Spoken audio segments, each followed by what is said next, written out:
안녕하세요, 리치 엔지니어입니다. 오늘은 신림 뉴타운 중 신림 1구역에 대해서 알아보는 시간을 갖도록 하겠습니다. 먼저 신림 뉴타운 구역의 위치를 살펴보겠습니다. 지하철 역사를 기준으로 하면 신림역과 봉천역 사이에 위치해 있으며 신림 1구역, 신림 2구역, 신림 3구역이 인접해서 위치해 있습니다.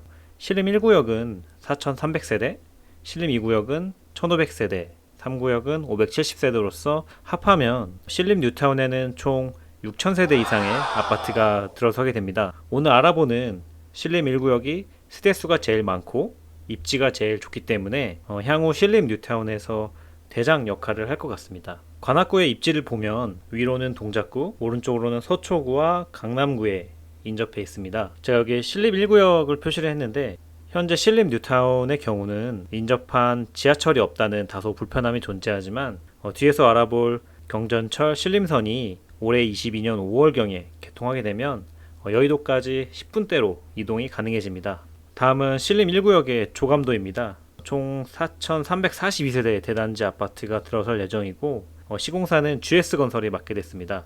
신림 1구역의 주요 추진 경과를 살펴보면 2005년에 정비구역이 지정이 됐지만 좀 시간이 지나 2019년에 조합설립 인가가 완료되었습니다. 향후 일정은 2022년 올해 사업 시행 인가를 완료를 하고 23년 관리처분 인가 후에 27년 내지 28년 정도에는 입주가 예상됩니다. 신림 1구역의 특징이 있다면 신탁 방식으로 재개발 사업이 진행되기 때문에 개인적으로는 빠른 사업 속도를 기대해 볼 수 있을 것 같습니다.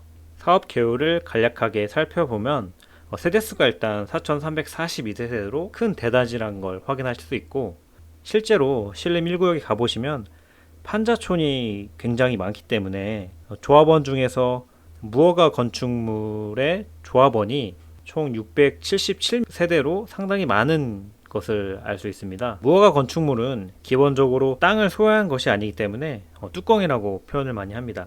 그리고 시공사는 GS건설이 맡게 되었고 27년에서 28년 정도의 입주가 예상됩니다. 신림 1구역에 좀 개발 호재들을 몇 개 알아보았는데요. 가장 중요한 호재는 신림선이 있습니다. 신림선은 여의도 색강역에서 서울대를 잇는 노선인데요. 신림선을 자세히 보시면 9호선 색강역을 시작으로 서울대까지 총 11개의 노선으로 이어져 있는 것을 알 수 있습니다. 서울대에서 여의도인 9호선 색강역까지 한 번에 이동이 가능하고 1호선인 대방역, 7호선인 보라매역, 2호선인 신림선과 연계되는 노선입니다. 신림 1구역 같은 경우는 바로 위 이 서림역이 위치해 있기 때문에 서림역을 역세권으로 이용할 수 있게 됩니다. 여의도를 한 번에 출퇴근이 가능할 수 있겠죠. 신림선은 올해 22년 5월 개통을 목표로 하고 있습니다. 실제 신림선의 모습을 보실 수 있습니다. 작은 경전철이고요. 보시는 바와 같이 신림 1구역 바로 위에 서림역을 이용할 수 있는 게 가장 큰 장점입니다. 다음으로는 난곡선과 서부선 호재가 있습니다. 난곡선은 보시는 바와 같이 관악 난양동부터 신대방, 보라매 공원을 거치는 노선이고요. 현재 난곡선 경전철 같은 경우에는 예비 타당성 조사가 진행 중에 있습니다. 아직 시간이 많이 남아있지만 예비 타당성이 통과돼서 순조롭게 진행이 된다면 2025년이나 2026년에 착공이 가능할 것으로 보여집니다. 서부선은 서울대 입구부터 장승배기, 노량진, 여의도, 신촌을 거쳐서 세전역까지 있는 노선인데 이 서부선 경전철은 현재 민자 적격성을 통과했고 2023년에 착공해서 2028년에 개통이 예정되어 있습니다. 이처럼 난곡선, 서부선 사업이 진행이 잘 되면 관악구는 이 세 개의 경전철을 바탕으로 교통망이 크게 확충이 될 거라는 기대감이 있습니다.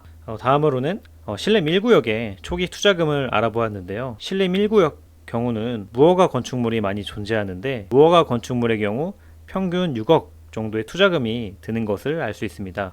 알아두셔야 할 점은 무허가 건축물의 경우 감정평가액이 잘 나오면 1,000만 원 정도로 감정평가액이 거의 없기 때문에 향후 조합원 분양가만큼의 분담금을 내셔야 하는 점을 알아두시면 좋을 것 같습니다.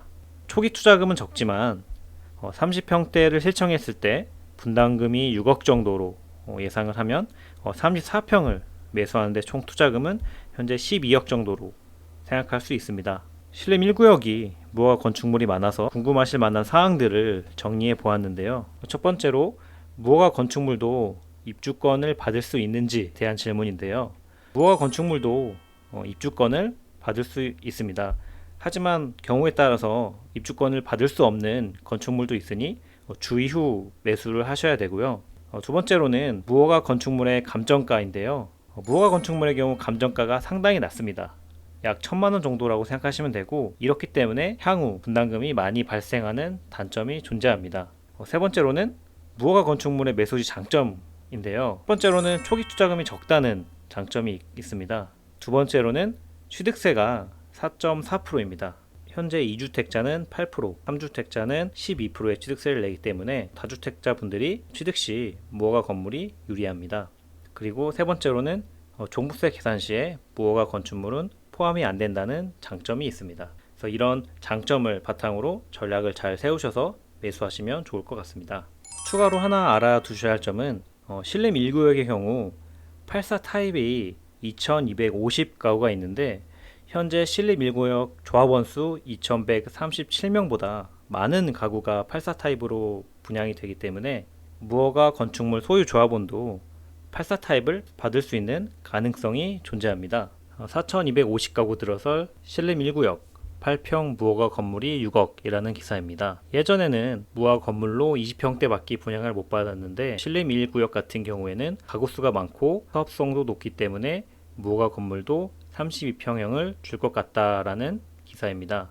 실제로 신림 1구역의 경우 84 타입이 분양이 많기 때문에 조합원 수보다, 그래서 이 무허가 건축물 소유 조합원도 84 타입을 받을 가능성이 존재하다고 보고 있습니다. 신림 1구역의 입주 시 예상 가격을 살펴보면 근처에 이편한세상 서울대 입구라는 2019년 6월에 입주한 아파트의 가격이 현재 14억 중반 15억 정도의 매물 시세를 형성하고 있기 때문에 신림 1구역이 입주할 때쯤이면 교통도 많이 좋아져 있고, 현재 이편한세상 서울대 입구 시세보다는 높게 16억 플러스 알파의 시세가 되지 않을까 생각해 봅니다. 오늘은 신림 뉴타운 중 신림 1구역에 대해서 알아보았는데요. 도움이 되셨다면 구독과 좋아요, 알림 설정 부탁드리겠습니다. 이상 리치 엔지니어였습니다. 감사합니다.